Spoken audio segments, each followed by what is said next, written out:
menjadi orang yang kumuh, tidak bersemangat, tidak memandang dunia penting. Nah, itu diklarifikasi saja.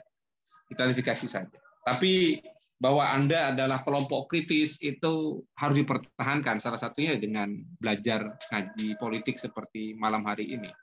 Sahabat-sahabat sekalian, itu baru pengantar yang bisa saya sampaikan. Intinya saya sangat berbahagia karena telah menjadi bagian dari tadarus yang menurut saya ini tidak kalah pentingnya dengan ngaji Al-Quran ya, karena saya tadi malam diundang oleh Himapol dan saya mengutip pendapatnya sahabat Ali karamallahu wajhah, sebentar, yang ditulis di dalam kitab Nasoihul Ibad. Ini kitabnya tipis, tapi ini kitab yang luar biasa, teman-teman. Saya ngaji kembali karena ada ngaji online di pondok saya di Nurul Jadid. Saya ngaji kembali. Ada pernyataan dari Imam Ali, dari sahabat Ali, yang itu menjadi tamparan bagi kita. Karena kita selama ini hanya melakukan serangkaian ritual, tapi tidak ada substansinya. Apa kata beliau? Misal, la khaira fi sholatin la khusyu'a fiha. Apa itu banyak ya. Bagus. Tidak ada kebaikan di dalam sholat yang tidak ada kekhusyuan di dalam sholat. Nah, mari kita ukur sendiri apakah sholat kita sudah khusyuk. Lalu yang menarik juga itu la khaira fi shaumi la imtina'a fihi an lawi. Apakah puasa kita itu sudah sesuai dengan yang dikehendaki oleh Allah? Karena katanya Sayyidina Ali, kalau tidak ada kebaikan dalam puasa itu jika kita tidak berusaha untuk tidak menjaga dari perkataan-perkataan yang sia-sia. Nah, ada juga di sini la wala khairu fil qiraati la tadabbaru fiha. Jadi tidak ada kebaikan dalam qiraatul Quran, yang di dalam qiraatul Quran itu tidak disertai dengan tadabbur, sahabat-sahabat. Jadi buat apa ngaji Quran terlalu banyak hingga berhatam berkali-kali tapi tidak berusaha untuk memahami isi Al-Quran. Dan saya kira apa yang kita lakukan hari ini adalah berusaha untuk merenung, untuk memahami bagaimana seharusnya kita memahami PMII, memahami NU, yang NU dan PMI itu adalah wadah organisasi perahu kita untuk berjuang menegakkan keadilan, sahabat-sahabat. Dan saya kira apa yang Anda lakukan malam hari ini adalah bagian dari ibadah yang tidak ringan timbangannya di hadapan Allah Subhanahu wa taala. Semoga saja kehadiran saya, Anda semua dalam forum ini adalah benar karena berusaha untuk menjadi bagian dari nilai perjuangan yang telah digariskan oleh para muassis Nahdlatul Ulama. Amin. Allahumma amin. Dan kata Mbah Hasim, siapa yang berjuang di Nahdlatul Ulama, karena PMI itu sampai sekarang masih dulu pernah keluar, tapi sekarang saya lihat di ADRT Nahdlatul Ulama sudah menjadi Banom lagi, maka kata Mbah Hasim, barang siapa yang mau berkhidmat, berjuang di Nahdlatul Ulama, akan aku akui sebagai santriku, dan akan aku doakan nanti akan husnul khotimah. Tentu hadiah husnul khotimah itu adalah hadiah terindah yang orang Islam harapkan semua, sahabat-sahabat sekalian. Baik, berikutnya sahabat-sahabat, saya tidak terlalu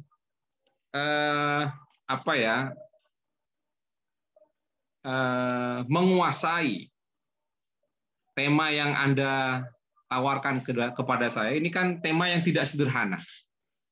Tidak sederhana, dan saya terus terang tidak banyak belajar tentang teori-teori birokrasi. Mungkin hanya ketika sekolah dulu, S2, S3, saya mungkin belajar tentang organisasi itu, tentang bagaimana misal Max Weber memberikan definisi tentang organisasi, lalu memberikan catatan birokrasi yang baik itu seperti apa, lalu ya begitulah kira-kira. Secara teoritis saya tidak terlalu ingat dengan teori birokrasi ini, tapi saya coba untuk mengajak sahabat-sahabat membaca realitas birokrasi kita saat ini, dan dengan membaca realitas itu kita memilih positioning kita harusnya seperti apa melihat birokrasi kita yang ada di depan mata itu, sahabat-sahabat sekalian. Kalau pengertian birokrasi sendiri itu kan banyak sekali ya definisi yang disodorkan oleh para peneliti, oleh para pengamat, oleh para ilmuwan. Tapi yang paling sederhana untuk bisa memahami birokrasi itu bisa kita tarik sebuah kesimpulan bahwa birokrasi adalah sebuah organisasi yang memiliki rantai instruksi.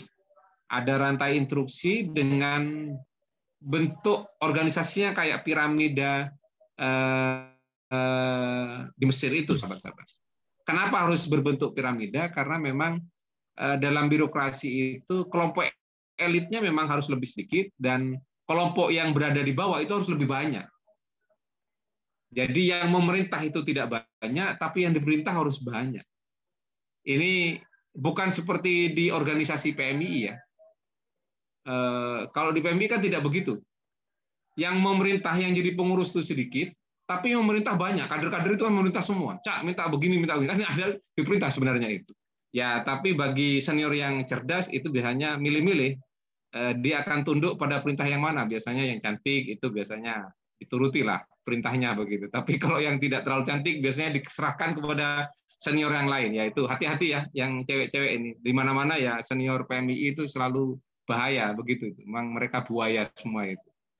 Buaya semua itu yang hati-hati. Biasanya sok bijak begitu ya, pendekatannya para senior itu sok bijak, sok ilmiah begitu.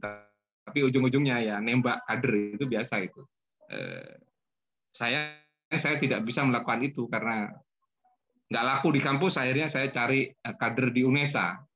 Jadi istri saya bukan alumni UIN karena saya nggak laku waktu itu di UIN.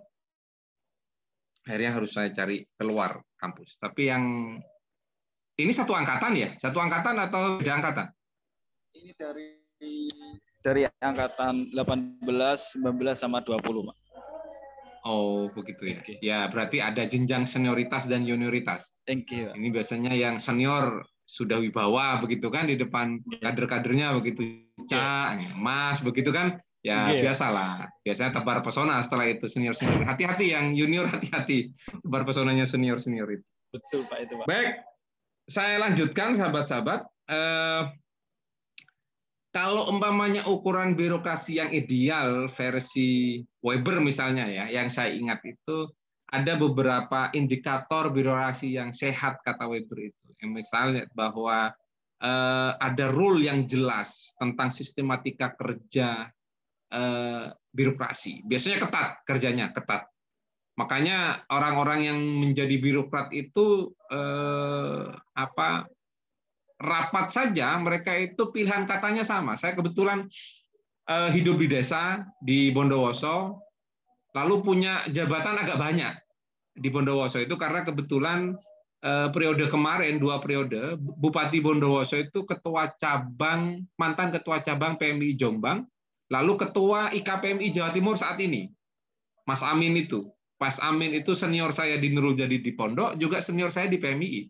Jadi ketika beliau menjabat, lalu minta saya untuk nemeni. Saya pernah jadi ketua Dewan Pendidikan, merangkap jadi wakil ketua Dewan Riset Daerah, lalu merangkap jadi sekretaris Basnas, lalu juga merangkap jadi tim ahli DPRD Bondowoso. Jadi punya beberapa karena memang harus ngawal senior begitu ya. Dan itu udah ada gajinya semua, kecuali satu yang ada gajinya, tim ahli DPR. Ya inilah biasa kerja dengan sahabat-sahabat ya sudah, tanpa gaji nggak masalah. Yang penting kita mengabdi bersama-sama. Nah, setiap rapat itu sahabat-sahabat, setiap mau komentar biasanya kalau rapat dengan para birokrat itu, setiap mau ngomong mereka itu selalu dengan bahasa izin Bapak. Padahal sudah saya bilang ketika saya memimpin rapatnya, saya bilang izin sudah saya berikan di awal ya. Nanti tolong kalau sudah rapat jangan minta izin lagi. Jadi setiap mau ngomong izin Bapak gitu. Selalu izin Bapak. Jadi mereka sangat teratur. Hanya untuk pilihan diksi saja mereka itu sudah ditentukan. Pilihan kata saja mereka sudah ditentukan. Izin Bapak gitu. Izin. Jadi begitulah para birokrat kita itu dibentuk oleh budaya birokrasi kita. Jadi mereka itu biasanya sistematis, kerjanya ketat karena sudah ada aturan dari setiap perilaku mereka. Lalu setiap mereka punya tugas khusus, yang tugas khusus itu sangat spesifik. Dan itu memang begitu kata Weber. Jadi memang birokrat yang baik itu memiliki kemampuan yang spesifik. Lalu penyelenggaranya harus formal, teman-teman. Harus resmi. Nggak mungkin kayak kita ini. Mereka biasanya tertata, mereka harus dibuka dengan protokoler yang sangat ketat. Misal bupati itu tidak boleh duduk berada di paling ujung. Bupati harus diapit. Bupati di tengah, di kanan kirinya harus ada pejabat di bawahnya yang mendampingi. Sangat ketat birokrasi itu membuat protokoler protokoler para pejabat. Hanya beberapa orang pejabat negara yang berusaha merombak itu. Misalnya Gus Dur. Gus Dur tiba-tiba di tengah jalan, protokoler sudah menentukan jadwalnya, tiba-tiba Gus Dur minta berhenti. Saya kok mencium baunya wali ini. Ini pasti ada kuburan di saya sini yang adalah kuburan wali. Dan itu betul ternyata, teman-teman. Biasa Gus Dur itu lewat Madiun, lalu ada makam waliullah yang sebenarnya tidak banyak orang tahu bahwa itu adalah makamnya para wali. Gus Dur berhenti lalu berdoa di situ. Besoknya setelah didatangi Gus Dur, makam itu akan bersih, akan banyak pengunjungnya karena sudah diberi petunjuk oleh Gus Dur. Ini adalah makamnya para wali. Begitu, teman-teman. Lalu juga pengaturan dari atas, doktrinal sifatnya, instruktif sifatnya. Kalau pimpinan sudah mengatakan begini, maka biasanya bawahan tidak punya pilihan untuk mengatakan tidak. Tidak ada debat antara mereka. Pimpinan sudah memutuskan, bawahan hanya tinggal melaksanakan.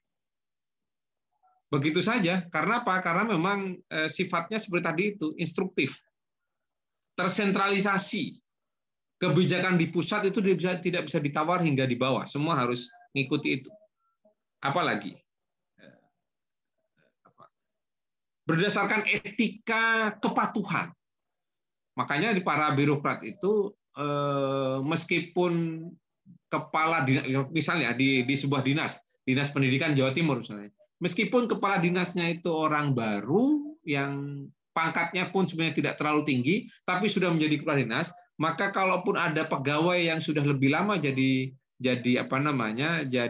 pegawai, diangkat sebagai PNS lebih lama, tetap dia harus tunduk kepada pimpinannya. Kenapa? Karena etika kepatuhan itu sangat kuat, terstruktur, disiplin. Nah, itulah beberapa catatan yang diberikan oleh Max Weber ketika dia berbicara tentang birokrasi yang baik. Jadi memang birokrasi itu sangat kaku, teman-teman. Sangat kaku, tersentralisasi, dan biasanya mengerjakan sesuatu yang sudah disepakati sejak awal dan tidak bisa melakukan inovasi yang melompat. Ya harus sesuai dengan kesepakatan yang sudah disepakati oleh pimpinannya. Nah, karena itu peran birokrasi itu menurut Weber sangat besar karena tidak ada negara yang tidak memiliki sistem birokrasi. Semua negara itu harus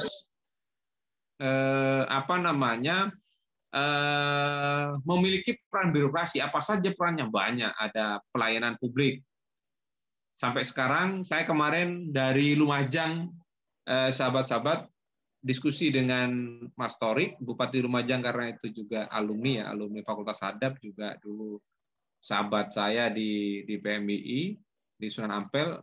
Kebetulan ketika beliau mau mencalonkan diri itu, saya diminta untuk melakukan survei dan diminta untuk diskusi dengan beliau. Sebenarnya Mas Torik itu sempat sudah harus mundur. Kenapa? Karena survei LSI menyatakan dia tidak elektabilitasnya tidak sebagus kompetitornya pada waktu itu. Lalu Mas Torik minta ke saya, aku rapatek percaya LSI, kok duitnya terlalu mahal, hasilnya tidak memuaskan, coba kamu bantu saya. Akhirnya saya dengan beberapa orang sahabat PMII melakukan survei tandingan, dan ternyata hasilnya berbeda.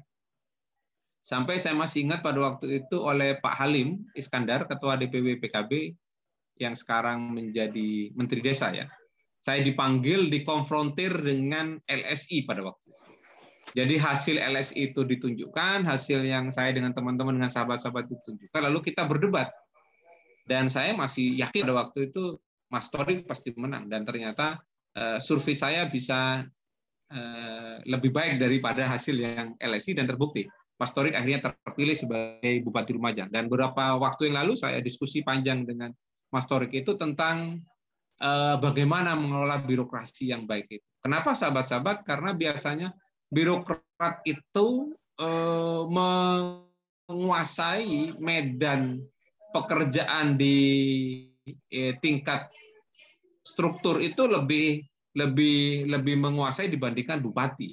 Kenapa? Karena bupati itu kan bukan jabatan karir, sedangkan birokrasi kan jabatan karir. Jadi mereka lebih tahu bagaimana. Sedangkan Mas Torik itu kan jabatan politik. Ya kalau terpilih lagi, kalau tidak terpilih lagi kan dia tidak akan menjabat. Itu pertama. Yang kedua, bagi Mas Torik dunia birokrasi itu kan sesuatu yang baru, sedangkan para birokrat tidak. Nah karena itu dia tanya ini gimana caranya. Ya kita akhirnya sampaikan bahwa ada mental birokrat yang harus dikuasai oleh seorang bupati. Bahwa cara kerja birokrat itu harus dikuasai oleh para bupati. Bahwa mentalnya para birokrat itu mereka biasanya akan sangat mendekat kepada kekuasaan jika kekuasaan itu membuka diri untuk memberi kesempatan mereka menduduki jabatan lebih baik. Jadi diacak saja, saya bilang waktu itu diacak saja. Jangan beri kesempatan pada satu orang, tapi beberapa orang itu diberi kesempatan untuk kompetisi, lalu pilihlah yang terbaik. Dan sekaligus untuk menguji kesetiaan, saya bilang begitu. Dan ternyata cukup efektif teman-teman sekalian untuk mengorganisir para birokrat itu untuk tidak melakukan pembangkangan kepada bupati pada waktu itu. Oke, pelayanan publik. Lalu setelah kalau umpamanya para birokrat itu sudah satu komando dan tunduk kepada pejabat politik bupati itu, biasanya adalah mereka akan bekerja dengan cepat dan pelayanan publik biasanya akan bisa didapatkan dengan baik. Misal, Bu Risma itu mengubah wajah Surabaya dengan begitu cepat dan begitu tertata. Kira-kira kenapa? Karena Bu Risma mantan birokrat. Dia mantan kepala Bapekot di Surabaya, lalu didukung oleh partai besar PDIP, lalu dia terpilih, dan dia mengkombinasikan gaya dia sebagai wali kota itu antara dia sebagai politisi dan dia sebagai birokrat. Akhirnya apa yang terjadi? Para birokrat tunduk kepada dia, tapi para politisi juga bisa ditundukkan oleh dia. Apa yang terjadi? Luar biasa capaiannya Bu Risma itu. Kalau mau tahu bagaimana capaian Bu Risma itu, lihat saja di Pilkada Surabaya kemarin. Kenapa Pak Erik terpilih kembali? Saya kira sumbangsih Bu Risma, faktor Bu Risma itu sangat menentukan. Dan tidak banyak loh, saya kemarin mencoba untuk melakukan pemetaan, hanya Surabaya dan Banyuwangi incumbent itu menang. Itu pun tidak mudah. Surabaya Pak Erik itu kan memang bukan incumbent ya, tapi kan dia diusung oleh incumbent. Banyuwangi begitu juga. Mas Anas itu tidak dirinya, tapi istrinya. Itu pun dengan susah payah. Selebihnya nggak ada yang menang incumbent. Semua kalah. Semua kalah. Bahkan di beberapa daerah yang begitu kuat incumbent-nya itu harus tumbang. Jember, lalu Situbondo, lalu Gresik, Tuban, Lamongan. Itu incumbent semua tebal, teman-teman. Nggak ada yang bisa bertahan itu.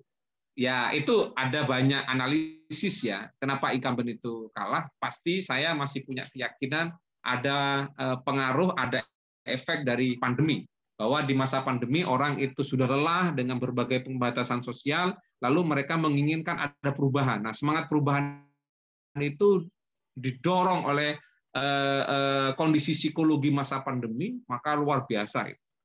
Tuban itu malah anaknya Bu Heni itu masih sangat muda, belum meyakinkan, tapi dia terpilih, teman-teman sekalian, sahabat-sahabat sekalian. Oke, kita lanjutkan.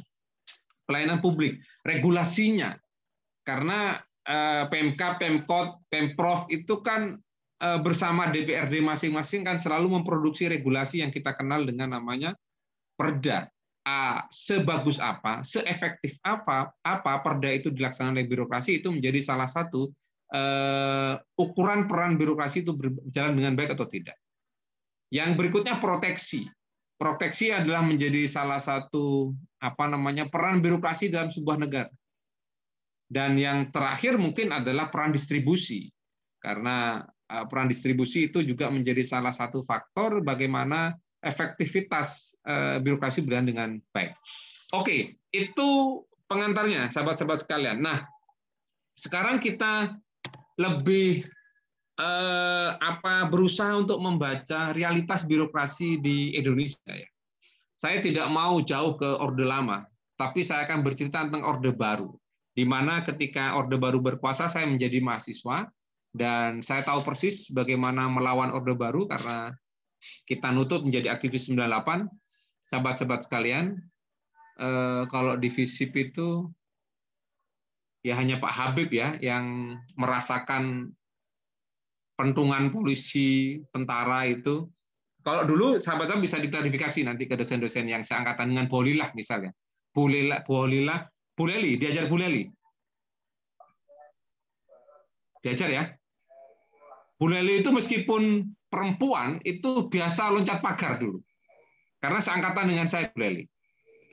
Jadi kalau dulu saya nggak perlu pakai megapun, sahabat-sahabat. Yang penting saya ganti kopiah hitam begini, pakai kopiah hitam keliling kampus, itu sak kampus ngerti sudah. Wih, cabar nganggo kopiah ireng, iki apa demo ini.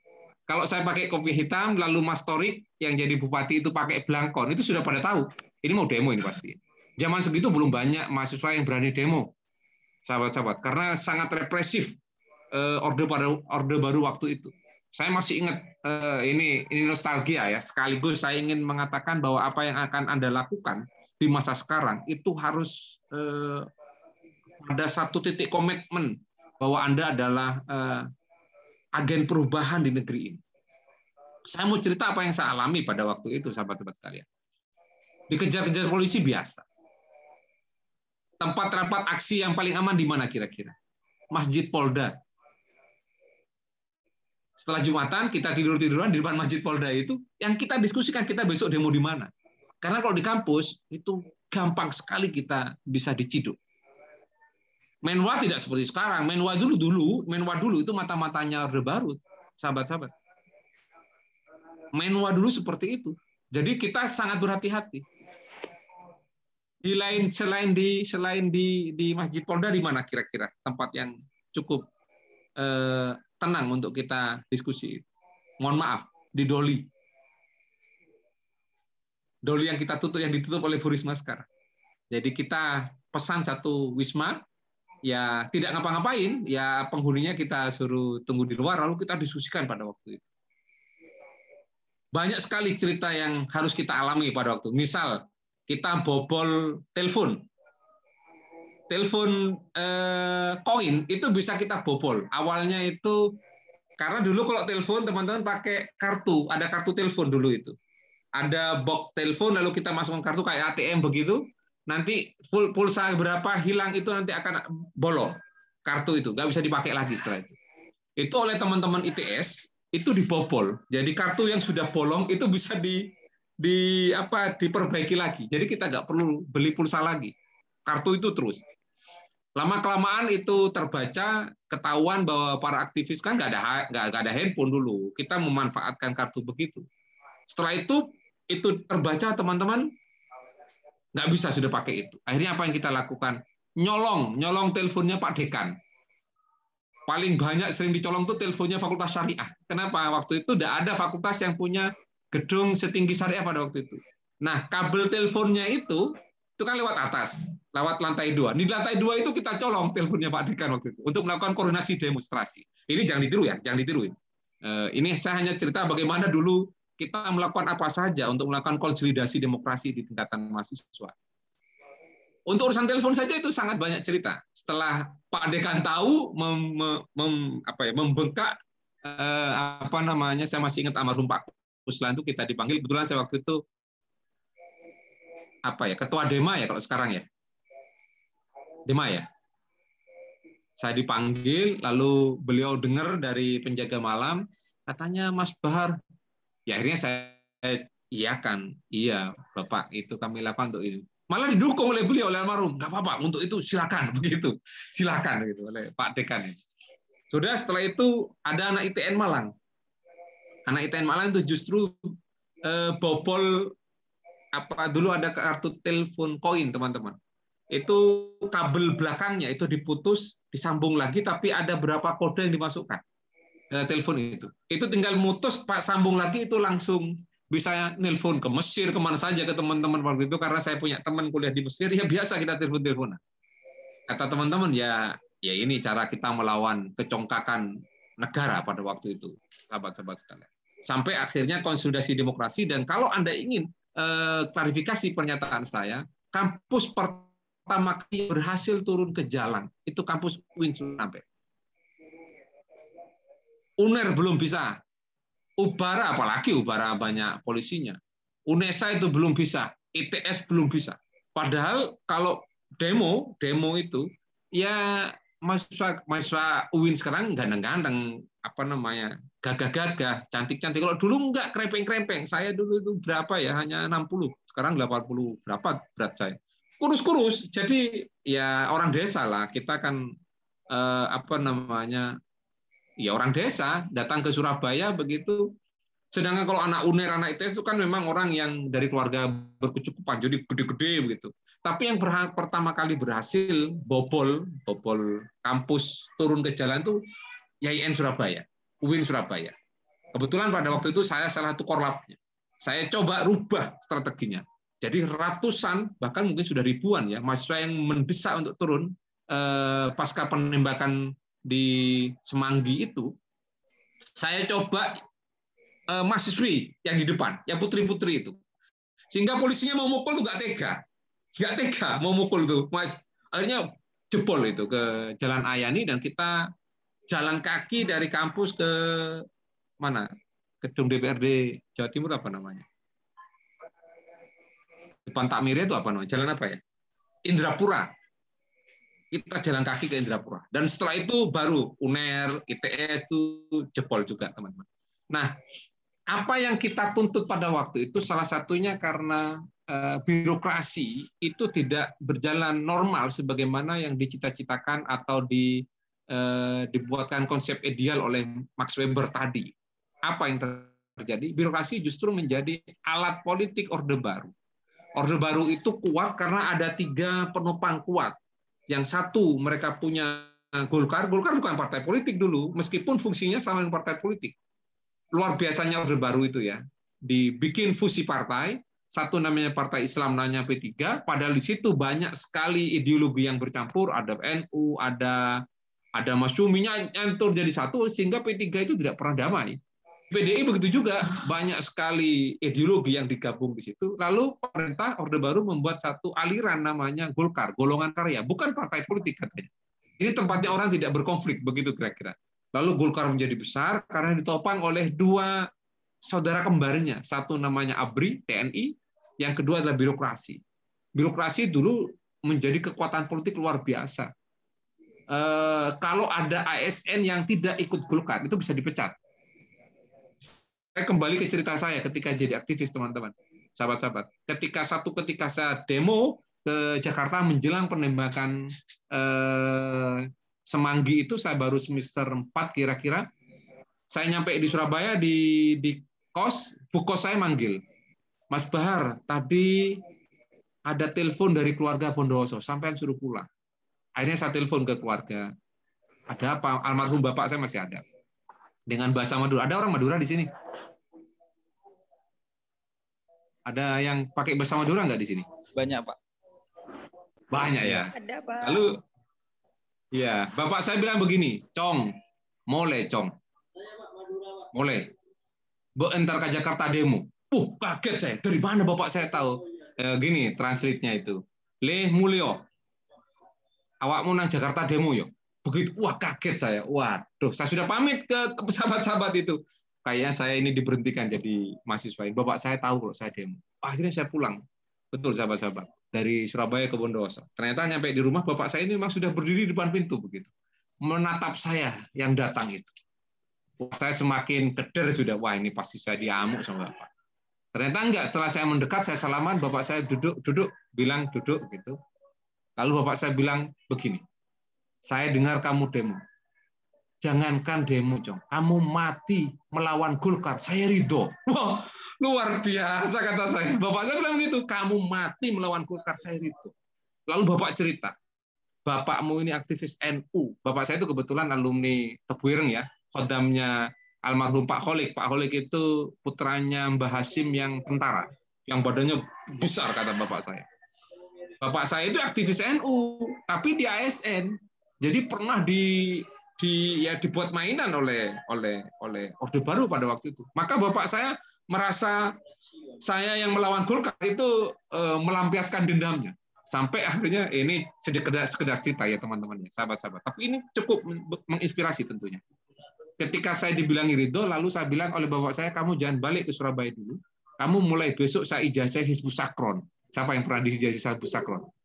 Kayaknya nggak pernah ini wajahnya ini. Bapak bilang waktu itu, Cong pakai bahasa Madura.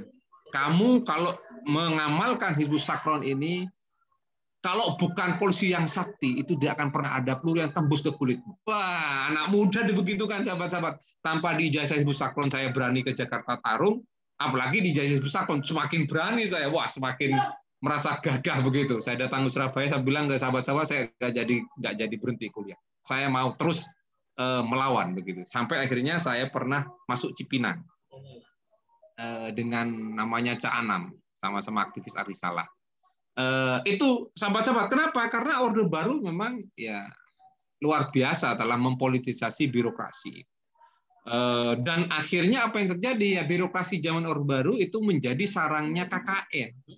Jadi KKN itu korupsi, terus kolusi dan nepotisme. Itu ya birokrasi sangat tidak sehat sebagaimana yang diisyaratkan oleh Max Weber tadi. Nah, pasca reformasi, teman-teman, birokrasi yang menjadi kekuatan politik Orde Baru itu ternyata tersisa. Memang betul tidak tersentra pada satu kekuasaan namanya seperti Orde Baru, tidak. Tapi politisasi birokrasi sampai sekarang masih sangat bisa dirasakan. Sangat bisa dirasakan. Anda bisa lihat kalau sudah pilkada itu. Banyak sekali ASN yang menjadi bagian dari tim sukses para kandidat bupati ataupun wali kota atau bahkan gubernur. Jadi mereka lebih senang bermain-main api dalam politik dan meninggalkan kewajiban mereka untuk mengabdi secara lurus kepada pekerjaan sebagai birokratnya. Akhirnya apa? Wajah birokrasi kita sampai hari ini masih bukan wajah birokrasi yang inovatif. Yang penting anggaran dihabiskan. Untuk apa anggaran itu nggak penting. Anda kalau ya karena saya ini hidup di kabupaten ya, sering datang ke Musrembang, tahulah bagaimana mental para birokrat itu. Ya mereka hanya bahwa anggaran yang sudah didop di DPRD itu harus dihabiskan. Itu saja. Makanya sangat tidak inovatif program-programnya. Apa akhirnya? Rendah sekali kualitas pelayanan publik yang terjadi. Hanya beberapa kabupaten saja, teman-teman, sahabat-sahabat, yang memiliki komitmen pelayanan publik bagus. Ya Banyuwangi misalnya, Surabaya misalnya. Yang lain itu pasti orang ketika meminta pelayanan publik, terutama pelayanan publik yang berurusan dengan kertas yang banyak, itu pasti grundel. Anda bisa lihat bagaimana pelayanan publik di kantor-kantor pemerintah dengan layanan publik yang disediakan oleh perusahaan jasa. Anda datang ke hotel, Anda datang ke perusahaan atau ke perbankan, Anda bisa lihat bagaimana cepatnya, bagaimana pelayanannya. Coba Anda datang ke Dispenduk Capil misalnya, wajahnya sudah wajah ngerungut semua itu. Ya ini kenapa? Karena memang mereka tidak memiliki komitmen yang bagus, sehingga berikutnya sangat tinggi penyalahgunaan kewenangan atau wewenang di birokrasi kita. Nah, ini PR yang harus kita pikirkan, sahabat-sahabat. Saya sudah hampir 1 jam ngomong ternyata. Saya lebih senang diskusi ya, kita diskusikan saja. Meskipun saya tidak berjanji bahwa saya bisa menjawab secara teoritis diskusi tentang birokrasi ini, karena sekali lagi saya tidak banyak belajar tentang birokrasi. Yang saya ceritakan itu adalah sesuatu yang saya tahu dan saya alami di masa Orde Baru hingga ke sekarang ketika saya hidup di daerah. Terima kasih sahabat-sahabat. Saya kira ada sedikit waktu karena saya sebenarnya oleh dokter tidak boleh tidur di atas jam 10. Mohon nanti sebelum jam 9:30 kita sudah selesaikan diskusi kita. Begitu, terima kasih. Saya kembalikan kepada moderator Mas Kamal. Silakan. Terima kasih atas penyampaian materinya dari Pak Bahar. Sebenarnya terkait kali ini Tetes Politik ada satu subtema yang belum sempat dibahas terkait apa perbedaan diferensiasi dari administrasi publik dengan birokrasi politik. Nah, nanti ketika ada sahabat-sahabat yang bertanya, mungkin dari Bapak Bahar bisa memberikan gambaran besarnya. Kemudian untuk sesi selanjutnya bisa saya buka untuk sesi pertanyaan. Mengingat waktu juga sudah mepet, saya buka 3 pertanyaan untuk sesi kali ini. Monggo untuk sahabat-sahabat bisa mengajukan pertanyaan terkait birokrasi politik pada Tetes Politik volume 6 kali ini.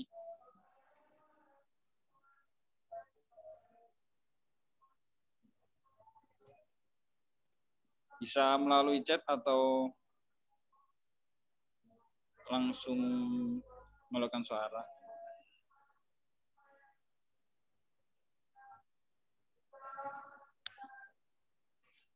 Monggo untuk sahabat-sahabat, khususnya untuk sahabat-sahabat angkatan 20 ya, terkait birokrasi politik ini akan kalian bahas di semester depan.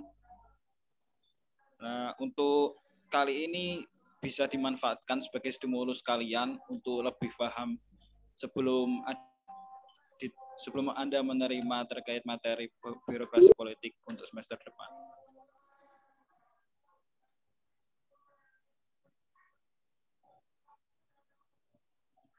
Rismayati mau tanya.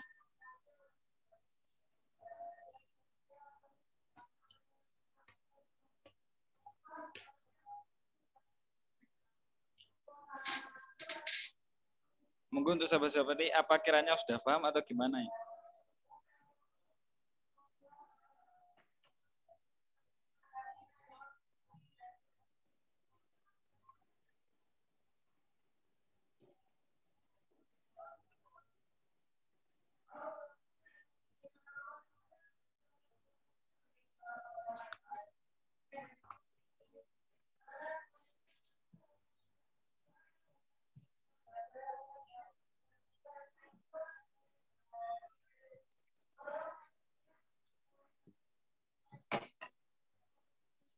Ini ada salah satu pertanyaan dengar redaksi. Yang pertama, terkait reformasi birokrasi. Itu mungkin dalam bentuknya bagaimana, Pak Anda? Yang kedua, bagaimana mewujudkan birokrasi yang terbuka? Karena selama ini birokrasi cenderung tertutup dan sifatnya acuh tak acuh soal transparansi hasil kinerjanya. Mungkin bisa jenengan langsung jawab untuk pertanyaan pertama, Pak, terkait reformasi birokrasi. Di chat room ya, bentar saya baca. Okay. Oke. Yang dimaksud dengan reformasi birokrasi itu di mananya, Pak? Oke. Begini, sekali lagi ini berkaitan sekali dengan sejarah birokrasi di masa Orde Baru. Karena birokrasi di masa Orde Baru itu betul-betul menjadi kekuatan alat politiknya Orde Baru. Sehingga ketika reformasi bergulir, maka kekuatan reformasi menuntut salah satu yang diperbaiki dari negeri ini adalah birokrasinya. Birokrasi tidak boleh menjadi kekuatan atau alat politik, kekuatan politik tertentu. Birokrasi harus profesional. Mereka tidak berpolitik, mereka menjadi pelayan publik, mereka profesional, bekerja sesuai aturan. Tidak melakukan diskriminasi, dan itu yang dituntut dalam reformasi. Sehingga birokrasi yang diharapkan pasca Orde Baru atau di masa reformasi ini adalah birokrasi yang transparan, birokrasi yang bersih, birokrasi yang tidak melakukan diskriminasi. Misal begini, kalau tidak dukung kebetulan di Sidoarjo bupatinya PKB, maka rakyat yang tidak mendukung PKB tidak akan mendapatkan pelayanan sebagaimana misalnya warga Sidoarjo yang PKB, misalnya begitu. Itu tidak boleh dalam semangat reformasi kita. Itu yang selalu ditekankan, pertama. Yang kedua, bahwa dalam reformasi, tuntutan dalam reformasi birokrasi itu bahwa pelayanan publik harus nomor satu, kenyamanan pelayanan publik harus nomor satu. Bukan lagi, kan begini, kalau dulu, kalau bisa sulit, kenapa dipermudah? Itu pernyataan yang biasa dulu disampaikan oleh para birokrat dulu. Kalau bisa dipersulit, kenapa dipermudah? Apa tujuannya? Biar keluar duit. Betul tidak? Itu dulu. Kalau sekarang tidak. Kalau bisa dipermudah, kenapa dipersulit? Ini salah satu hikmah dari ketika keran politik itu dibiarkan bebas dan partai politik berkompetisi secara sehat. Kalau dulu tidak ada kompetisi itu. Kenapa? Karena Orde Baru dengan Golkarnya selalu pasti menjadi pemenang. Jadi pemenang mutlak. Maka tidak akan ada yang namanya kompetisi sehat itu. Kalau sekarang nggak bisa. PKB, PDI, misal di Sidoarjo ya, PKB, PDI, PAN yang besar-besar itu akan sekuat tenaga menunjukkan perilaku politik terbaik kepada rakyat agar terpilih pada periode pemilu yang akan datang. Berbeda dengan zaman Orde Baru. Nah, karena itu akhirnya siapapun terpilih jadi bupati sebagai puncak kekuasaan politik di sebuah daerah misalnya, itu akan menuntut birokratnya agar bisa menjadi pelayan terbaik. Kenapa? Karena itu akan mencatatkan. Kalau memberikan layanan terbaik, maka rakyat akan memiliki catatan positif kepada kepemimpinan seorang politisi itu. Persis sama dengan dilakukan oleh Bu Risma. Ketika Bu Risma itu dianggap berhasil, kepuasan publik terhadap Bu Risma itu sangat bagus di Surabaya, maka siapapun yang ditunjuk oleh Bu Risma untuk menggantikan, rakyat Surabaya percaya. Kira-kira orang Surabaya memilih Erik itu karena Eriknya atau karena ada Bu Risma di belakangnya? Hampir bisa dipastikan karena ada Bu Risma di belakangnya. Nah, itu yang dikatakan bahwa reformasi birokrasi salah satu tujuan utamanya adalah pelayanan publik. Dan pelayanan publik itu bisa terbentuk ketika politik itu sehat, memberikan kesempatan pada siapa untuk bertarung, berkompetisi dengan sehat, dan memberikan tawaran program terbaik, memberikan pelayanan terbaik. Itu teman-teman, yang dimasukkan reformasi birokrasi seperti itu. Jadi ada upaya memperbaiki birokrasi tidak seperti di zaman Orde Baru dan harus seperti di zaman reformasi. Makanya sekarang kalau dalam birokrasi kita bisa Anda lihat pelayanan-pelayanan publik sudah mendekati, meskipun tidak persis sama dengan pelayanan yang diberikan oleh perusahaan jasa seperti perhotelan, perbankan. Anda masuk beberapa kantor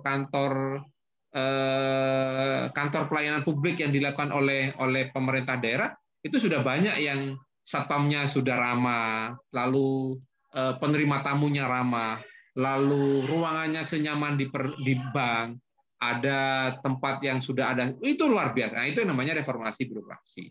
Ya, saya kira itu pengantarnya. Saya tidak tahu persis bagaimana yang Anda maksud dari pertanyaan itu, tapi saya menangkapnya begitu, sehingga saya bisa memberikan jawaban seperti itu.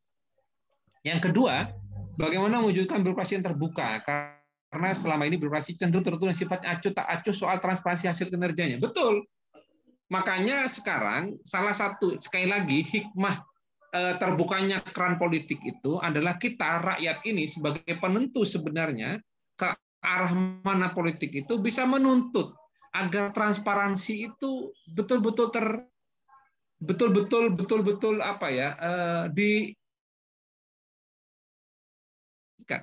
saya betul-betul ingin mencoba untuk mencontohkan Bu Risma. Misal begini, saya sekarang mau cerita pengalaman saya menjadi beberapa kali diskusi dengan bupati-bupati. Anda tahu bupati untuk menjadi bupati itu kira-kira butuh modal berapa, teman-teman?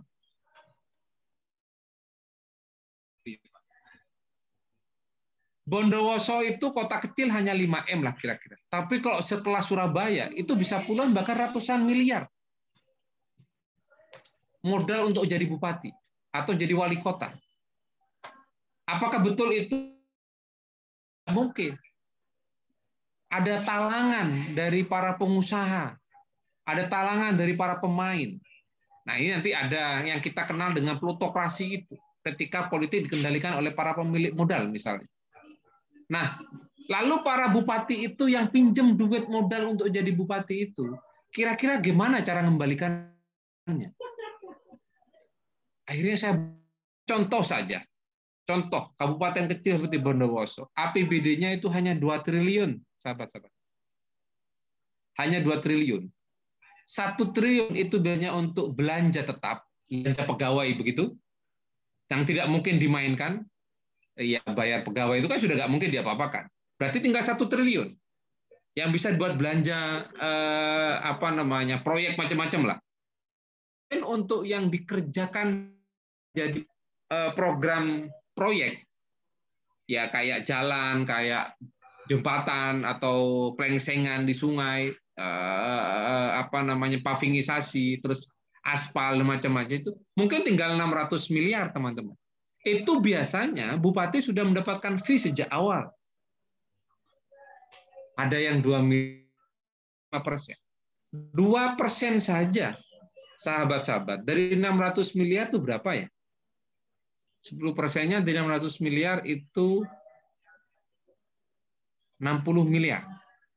Kalau 1%-nya berarti 6 miliar. 2%-nya 12 miliar, teman-teman. Dalam setahun masuk saku itu.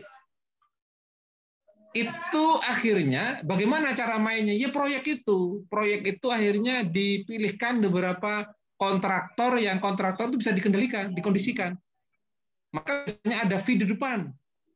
Istilahnya sekarang beli proyek. Jadi kontraktor datang kepada kepala dinas, saya beli proyeknya. Jadi kasih uang di awal sudah para kontraktor itu. Uang itu yang jadi bancaan akhirnya di pimpinan daerah itu. Nah, Bu Risma berusaha untuk melakukan perubahan. Caranya apa? E-budgeting. Semua program itu divisualisasikan, ditransparansikan, dan semua rakyat bisa melihat e-budgeting. Apa namanya APBD Surabaya, orang tahu ini untuk apa, ini untuk apa. Lalu setelah itu mereka para pengusaha berkompetisi mendapatkan proyek itu juga melalui proses yang terbuka di dunia virtual, di dunia maya itu. Siapapun bisa tahu, oh jalan di sini pemenang tendernya adalah PT ini. Dengan anggaran umpamanya 500 miliar. Jembatan 500 miliar. Anggaran 500 miliar. Pelaksanaannya adalah PT ini. PT ini melaksanakan dari tanggal sekian. Dengan anggaran segitu muncul anggaran itu untuk apa saja. Itu yang dilakukan oleh Surabaya. Dan harusnya memang seperti itu. Nah, itu transparansi muncul. Nah, ini yang pertanyaan bagaimana mewujudkan birokrasi yang terbuka. Salah satunya adalah dengan e-budgeting tadi itu. Orang bisa mengakses sedemikian rupa. Kalau enggak, ya akhirnya ada kong kali kong. Yang punya cetak program dari APBD itu siapa? Paling hanya anggota DPR. Hanya sekian orang. Sekian orang itu bisa dikendalikan, kondisikan. Tapi kalau rakyat yang semua bisa lihat, beda lagi. Begitu. Mbak Cinderella.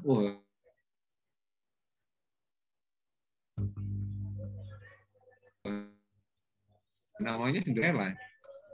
Baru ekonomi birokrasi dan 3 unsur hidupnya.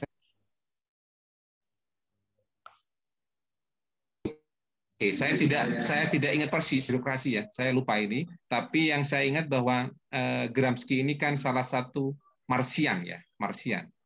Marsian itu ya kalau kita belajar fikih itu ada Imam Syafi'i, lalu para pengikutnya Imam Syafi'i itu adalah Syafi'iyah. Syafi'iyah. Meskipun pengikut Imam Syafi'i kadang mengkritik Imam Syafi'i, sama dengan Antonio Gramsci. Gramsci ini kan mengkritik Karl Marx. Marx itu terlalu materialisme. Kenapa? Karena kata Gramsci tidak semua dominasi itu selalu dalam bentuk materialisme. Jadi kalau katanya Marx itu dominasi itu kelas itu ada kelas proletar dan kelas borjuis. Itu karena kelas borjuis selalu bisa mendominasi kelas proletar dengan cara mereka yang menguasai alat produksi, mereka yang menguasai modal, sehingga kelompok proletar itu tidak bisa memahami dirinya sendiri, sehingga muncul konsep alienasi, ya kan begitu ya penjelasannya yang Marx itu. Karena manusia sudah tidak lagi menjadi dirinya, mereka menjadi bagian dari alat produksi para kelompok borjuis, sehingga Marx mengatakan ini harus dilawan, sehingga Marx ngajak revolusi. Nah, ternyata Gramsci mengkritik itu, bahwa dominasi tidak selalu dalam bentuk materialisme, tidak materialisme intinya begitu, tapi kadangkala kata Gramsci, dominasi itu bisa dalam bentuk kesadaran palsu yang dia munculkan dengan nama hegemoni itu.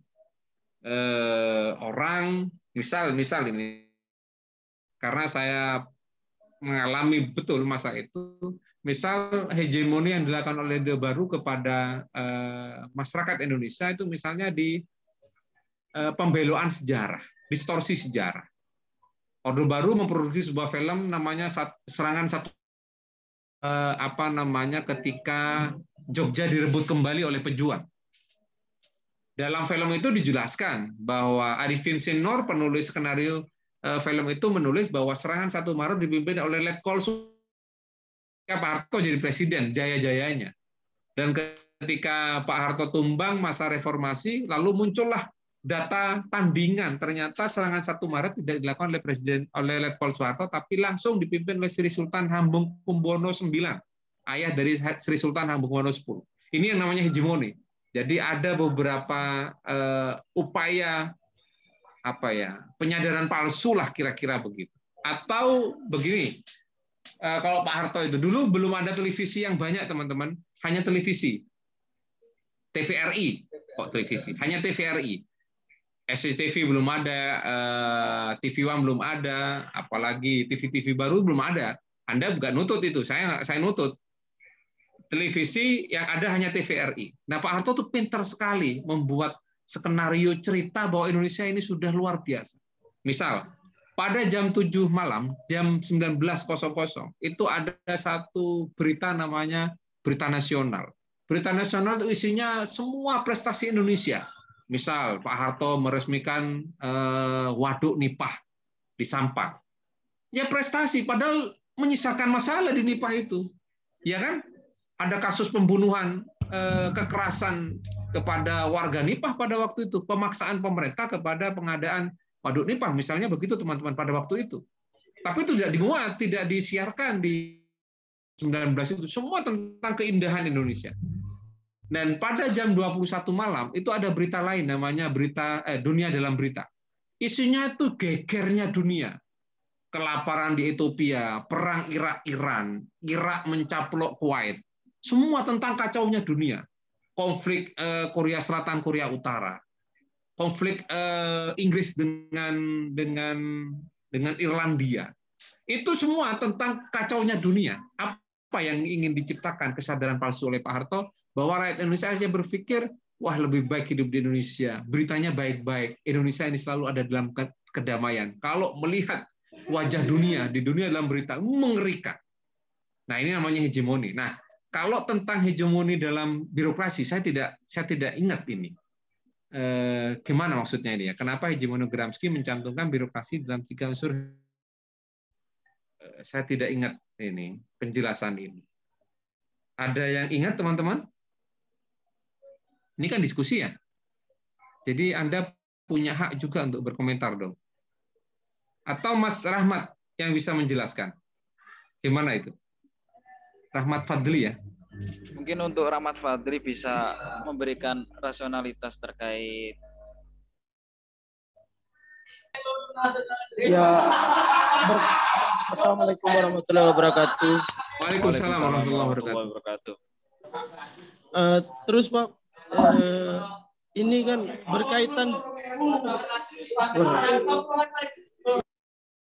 berkaitan juga dengan Indonesia yang perekonomiannya meningkat berbarengan menteri yang baik. Itu gimana, Pak? Enggak, saya ingin bertanya pertanyaan Anda tentang birokrasi yang Anda mempertanyakan bahwa hegemoni Gramsci mencantumkan birokrasi dalam 3 unsur hegemoninya. Atau jangan-jangan begini, saya lupa betul tentang hal ini, atau jangan-jangan yang dimaksudkan dalam teorinya Gramsci itu bahwa birokrasi seringkali menjadi alat hegemoni negara kepada rakyatnya. Itu mungkin, dan itu yang terjadi di zaman Orde Baru. Anda bisa lihat bagaimana dulu para aparatur negara itu datang ke masyarakat itu dengan mengatasnamakan negara, maka siapapun yang tidak mendukung negara, mereka katakan mereka subversif, mereka menolak Pancasila, mereka menolak pembangunan, begitu kan? Zaman Orde Baru kan yang namanya ideologi pembangunan itu begitu kuat. Dan pelaksana dari pembangunan itu adalah birokrat. Mungkin yang dimaksudkan oleh Gramsci seperti itu. Sebentar, izinkan saya untuk buka sedikit, saya cari ya, agar tidak ada kesalahpahaman ini. Tapi hemat saya seperti itu sepertinya. Oke, ini ada satu jurnal. Nah, iya ya, tidak salah saya bahwa di masyarakat politik biasa terdapat yang menempatkan birokrasi negara sebagai tempat praktek kekerasan negara terhadap rakyatnya. Oke, ini berarti betul apa yang saya sampaikan tadi. Artinya apa? Kekerasan negara itu dibungkus dengan hegemoni sehingga tidak lagi menjadi kekerasan negara, tapi ketegasan negara. Menjadi ketegasan negara. Orang akhirnya tidak menyangka atau tidak memahami bahwa ini adalah sebenarnya sebuah kejahatan hak asasi manusia, tapi menganggap ini adalah bagian dari ketegasan negara terhadap para pengacau negara. Misal sekarang penangkapan Munarman. Orang berdebat, ini bentuk ketegasan negara atau ini kejahatan negara kepada kebebasan berekspresi, begitu kan? Dan ini perdebatan yang tidak mudah untuk diurai teman-teman, sahabat-sahabat, dan saya kira akan jadi headline pemberitaan hingga 3-4 hari ke depan Munarman ini. Boleh dong untuk berkomentar tentang penangkapan Munarman.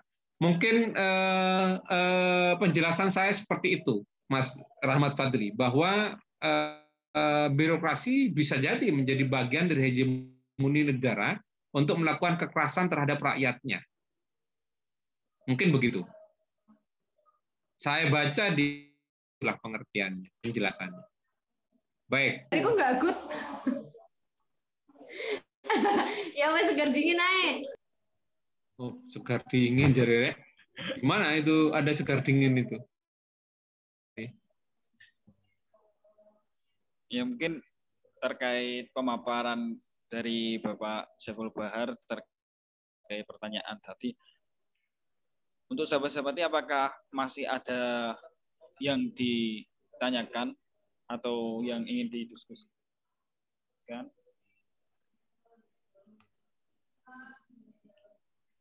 Mungkin bisa saya simpulkan ya, mengingat jam sudah hampir menuju ke jam 10.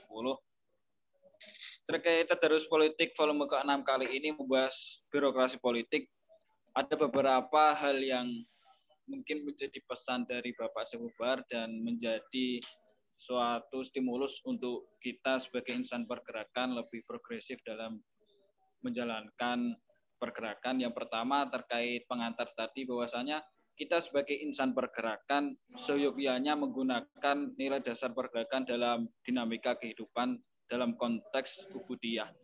Pentingnya ibadah dan ubudiyah harus kita tanamkan dan kita gerakkan agar menjadikan kita sebagai kader insan pergerakan sebagai insan yang baik. Kemudian terkait birokrasi politik, saya dapat menyimpulkan bahwasanya birokrasi politik ini bisa kita katakan sebagai lembaga atau instansi yang memiliki hak untuk menjalankan fungsi-fungsi negara.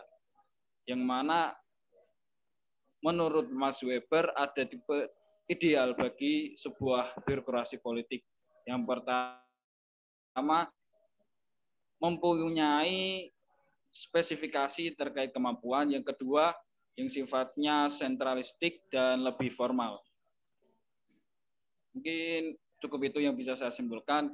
Kemudian untuk terakhir kalinya, mari kita bacakan suratul Fatihah buat kita dan khususnya buat Pak Bahar. Semoga beliau tetap diberikan kesehatan dan dapat menjumpai bulan Ramadan selanjutnya. Amin. Ila ruhi wa amin. Ahli wa ahlikum fi majlis wa nakhusu khususan Pak Saiful Bahar. Amin. Al-Fatihah. Bismillahirrahmanirrahim. Maliki yaumiddin. Iyyaka na'budu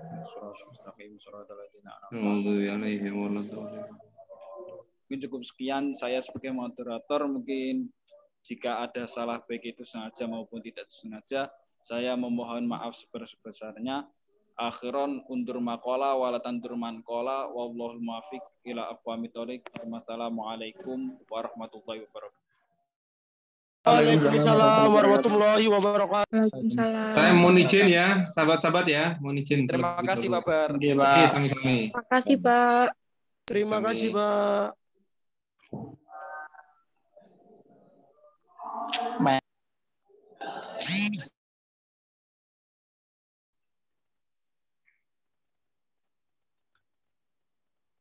Opo mal. Terima kasih untuk sahabat-sahabat atas partisipasinya ya.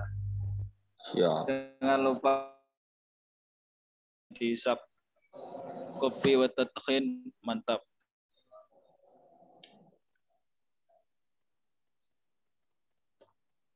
Windowi nandiwi. Maalkumal. Anda. Maalkumal. Nandiwi. Naruma.